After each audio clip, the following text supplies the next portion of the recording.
আইন অ্যাডভাইজার এবং পররাষ্ট্র উপদেষ্টা দুজনেই আওয়ামী লীগের প্ল্যান বি হয়ে খেলছে।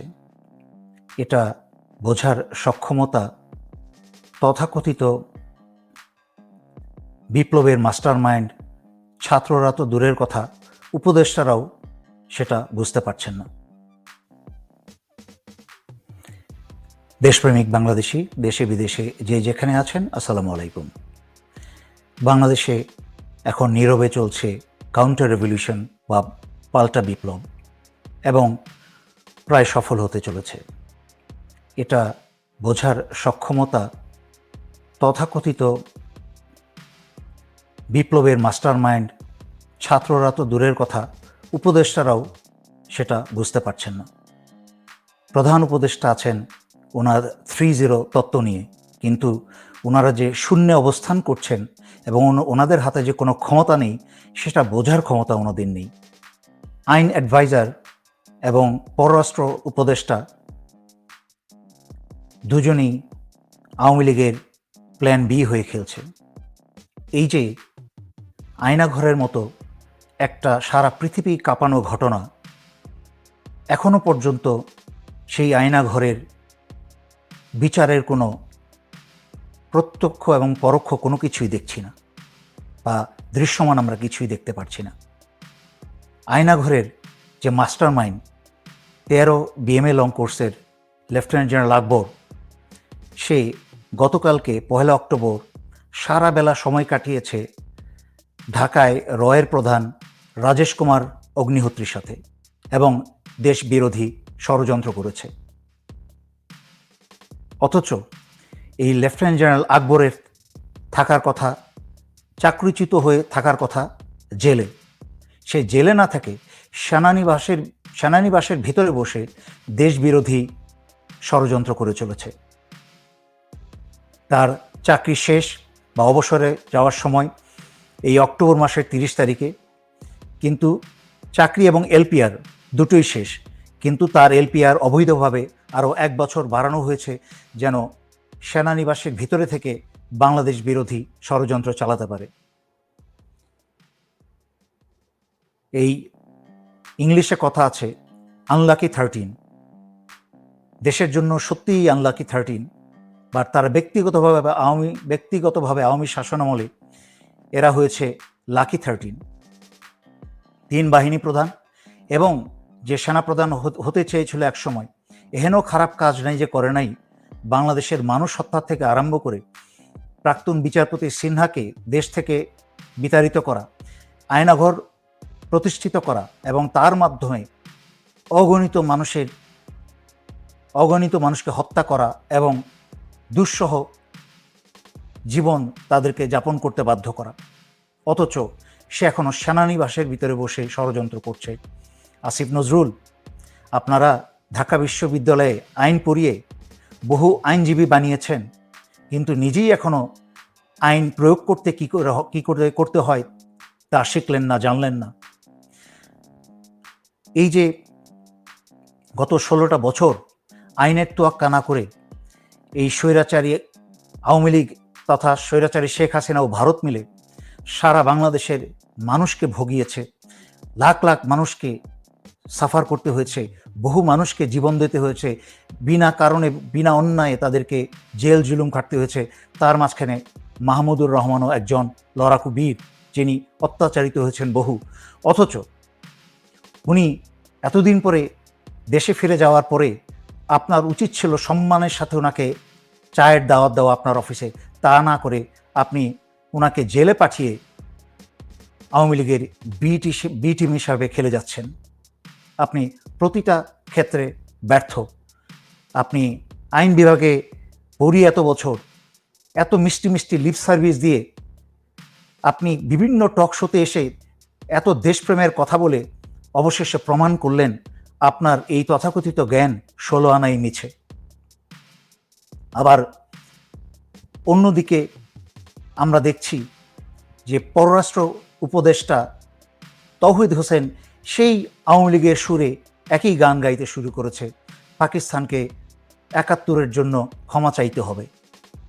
ভারত যেই গান এতদিন গিয়েছে সেই গান সেও আবার কাজকর্ম বন্ধ করে দিয়ে এই এই বিদেশে এতগুলা দূতাবাসে মিশনে সমস্ত আওয়ামী এবং ভারতের বসানো লোক রেখে লন্ডনে বাংলাদেশের হাইকমিশনার তাকে ফেরত আসতে বলা হয়েছে। এছাড়া বাকি সমস্ত জায়গায় সব ভারতের এবং হাসিনার বসানো লোক, আর সে আওয়ামী লীগের গান গাইছে। অথচ তার ইমরান খান স্বয়ং নিজে কিন্তু 1971 সালের গণহত্যার জন্য ক্ষমা চেয়ে গেছেন। তার উচিত ছিল পাকিস্তানের সাথে এই সময়টা কাজে লাগিয়ে বিভিন্ন ধরনের সামরিক এবং বাংলাদেশ প্রতিরক্ষার চুক্তি করে নেওয়া, তাদের সাথে নিউক্লিয়ার যেই শক্তি আছে পাকিস্তানের, সেই আমব্রেলার ছায়াতলে বাংলাদেশকে নিয়ে আসা, যেন ভারত কখনো দুঃসাহস করলে বাংলাদেশে আক্রমণ করার, তাহলে পাকিস্তান যেন আমাদের পাশে দাঁড়ায়। একইভাবে চীনের সাথেও সেই ধরনের চুক্তি করার তাদের পদক্ষেপ নেওয়ার কথা, তা বাদ দিয়ে শুরু করেছে 1/11 কুশীলব এই তৌহিদ হোসেন, শুরু করেছে আবার ভারতীয় দালালি।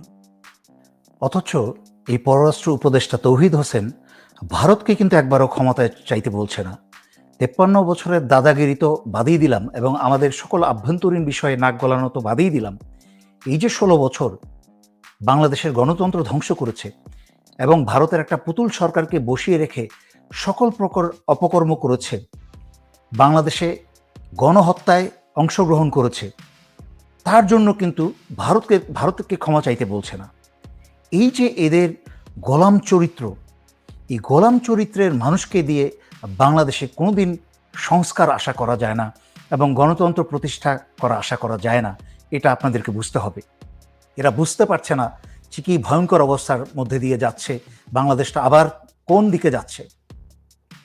সব কিছুই হাসিনার বসানো এবং ভারতের বসানো সব কিছুই রয়ে গেছে প্রতিটা জায়গায়, সশস্ত্র বাহিনী, সিভিল প্রশাসনে, পুলিশে, সব জায়গায়। যারা পুলিশে বেশিরভাগই যারা হত্যায় জড়িত ছিল, গণহত্যায়, তারাও রয়ে গেছে। ভারত প্রশিক্ষণ দিচ্ছে পুতুলকে। হাসিনা তাকে ব্যবহার করা শেষ হয়ে গেছে, হাসিনার এক্সপায়ারি ডেট শেষ। এখন পুতুলকে তৈরি করা হচ্ছে বাংলাদেশে আবার পাঠানোর জন্য। এই কিছুদিন পরে যা আছে কোনো প্রকার সংস্কার হবে না, করতে দিবে না। এটা ডক্টর মোহাম্মদ ইউনূসরা বুঝতে পারছেন না। কোনো সংস্কার করতে দিবে না, যা ছিল তেমনই থাকবে সব কিছু, কোনো কিছুর বিচারও হবে না।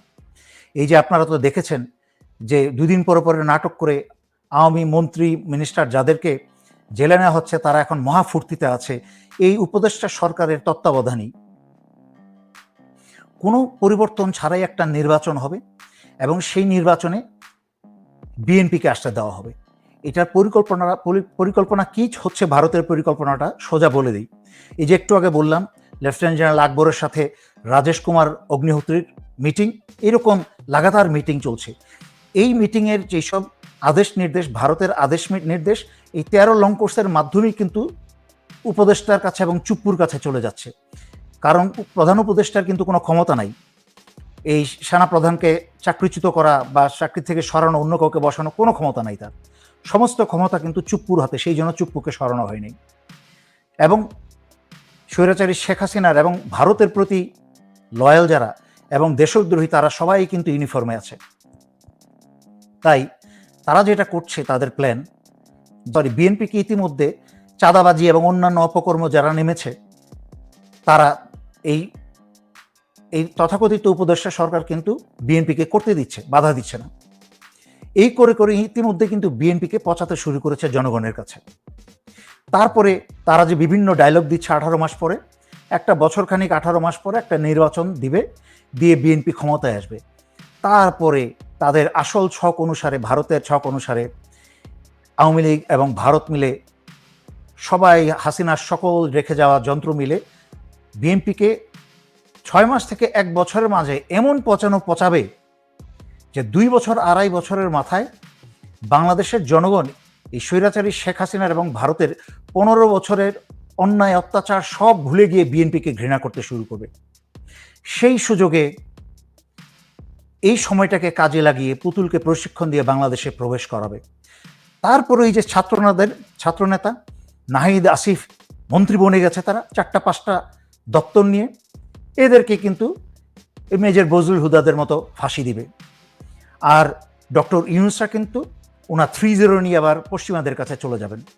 ওনার মাথা ব্যথা নেই, ওনার গ্রামীণ ব্যাংক আছে, গ্রামীণ ফোন আছে, ওনার সব জায়গায় স্থান আছে সব দেশে। আর বাকি উপদেষ্টা আসিফ নজরুল, তারপরে এই তৌহিদ হোসেন, ওনারা তো ভারতের প্ল্যান বি হিসেবে কাজ করছেন, ধরি মাছ না ছুঁই পানি।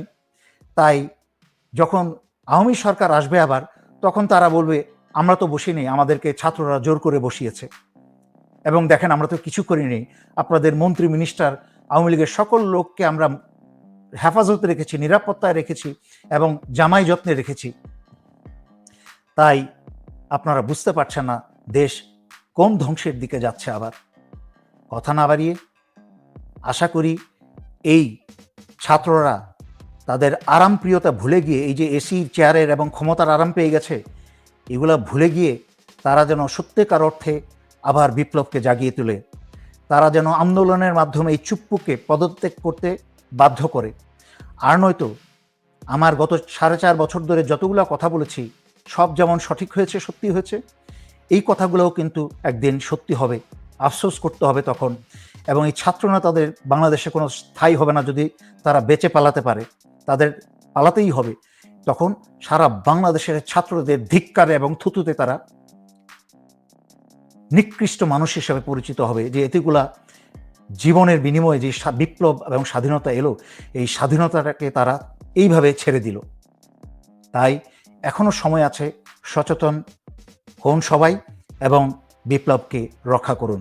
ধন্যবাদ। আসসালামু আলাইকুম।